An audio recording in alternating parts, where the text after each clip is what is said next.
visualization is the most incorrectly used tool among all law of attraction tools. And the reason it is misused is, there are two reasons, main reasons why it is misused. One is because people don't understand that the tools you use when you're at the top of the emotional scale are not the same tools that you use when you're at the lower half of the emotional scale, because pre-manifestational work is different from post-manifestational work. So people they don't know it. So they're doing the best that they know how to do based on what they know. And they don't really, truly understand how the emotional scale works and the difference between pre-manifestation and post-manifestation. And the second thing is that they use the tool in order to get something, to manifest something. Visualization is not a tool for manifesting. And it's confusing because visualization is a tool for getting into the vortex, but it is not a tool for manifesting. Why do I say that? Well, because you get into the vortex by having fun. And when you get into the vortex, all sorts of things that you want are manifest. But if you use visualization as a tool to manifest something, you are bringing neediness into the scheme of things. And when you have neediness as part of the recipe, visualization does not work. This is why millions of people daily try to visualize and don't manifest.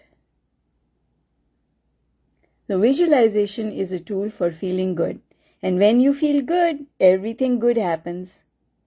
It's as simple as that. So visualization is basically a tool for feeling good. It is not a tool for manifesting specific things. When you understand that, then you use visualization differently. And a lot of people come to me and they say, oh, but I feel so good when I visualize having the $1 million or the condo or the partner. And I say, but you feel good, but you're coming from a place of neediness. And if you're coming from a place of neediness, it cancels out that good feeling thing, because you only feel good for a few seconds and then the rest of the day you are in neediness. So where is the balance of your thought? The balance of your thought ends up being needy. It's not, you don't feel good all day about that thing that you want.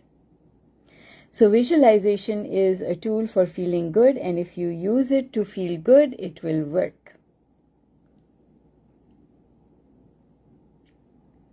Just use it to feel good.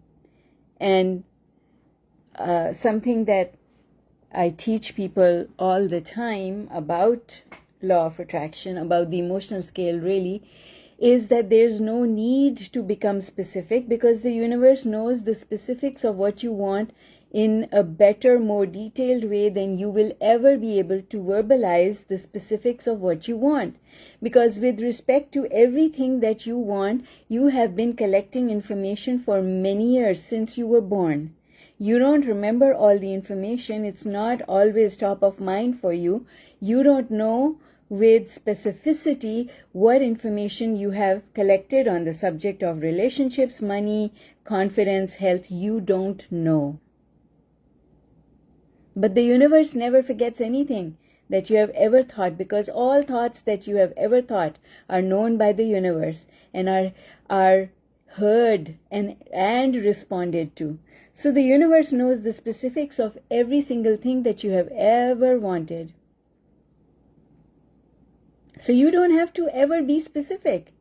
You just have to have fun. And when you have fun, the things that you want will automatically happen. Well, Samuel, the thing is, the people who say be specific and then you will get what you want are people who are already high on the emotional scale.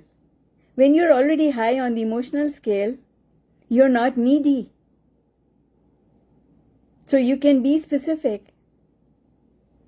But if you are needy of something and you visualize it, it makes you go further down the emotional scale. That's right. So you will, Amanda, that is right. Satisfaction is the key. So people who are visualizing from a place of dissatisfaction. There's something that they want so badly, it's missing in their life. They're not in a place of satisfaction. And then they use visualization, which means that they magnify the neediness. Where is neediness on the emotional scale? It is low, low, low, low, low on the emotional scale. Hi, Carolyn. So good to see you. Margarita, good to see you. And so this is why predominantly 99% of people don't get what they want when they visualize, because here's another thing. If you're high flying and everything in your life is working out because you are always somewhere above the worry line, you don't even think about using visualization because you're not needy. So the fact that you want to visualize something into place means that you are needy. So when visualization happens from the top of the emotional scale, it is not from a place of neediness. It's from a place of joy. And people who are able to visualize from here, they don't treat it like an exercise. It's like I'm walking and then I suddenly have a thought, wouldn't it be nice if I had that thing? And then I just get off the subject and go on with my walk. Next thing you know, that thing is in my life. But I didn't treat it like an exercise. It's just the way I'm expressing my desires. Right? That's right, Amanda. Dropping the neediness is the key. And dropping the neediness means putting ourselves in a place of trust. And not caring so much. You know why I say I care but not that much? It's because when you care too much, it makes you needy. So I care. Wouldn't it be nice if, but not attached. Not at all attached to the outcome. It would be pretty nice if that happened, but I don't know how to make it happen, and it doesn't really matter if it doesn't happen. I'm good. I'm in a place of satisfaction. And the only reason I'm playing a movie in my head is because it's fun. We really don't need any streaming service or Netflix or Prime or any television channel because we have the capacity to imagine stories in our head in order to feel good. I loved Enid Blyton. When I was a kid, I still have a shelf full of Enid Blyton books in my library.